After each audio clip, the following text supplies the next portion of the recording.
Hello friends, so in this video we are going to see how we can add a remote desktop into a Macintosh laptop or computer. So first of all, they had App Store. Earlier it was RDClient name, now it's Windows app. So I'm using Windows app, previously remote desktop.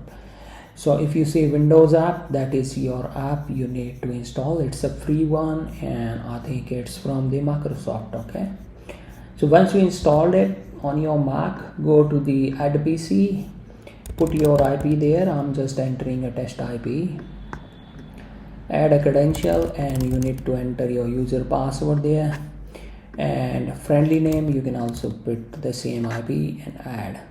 And once you add, double click it. If you have saved your password, it should allow you to log in. If there is any kind of warning coming, just continue.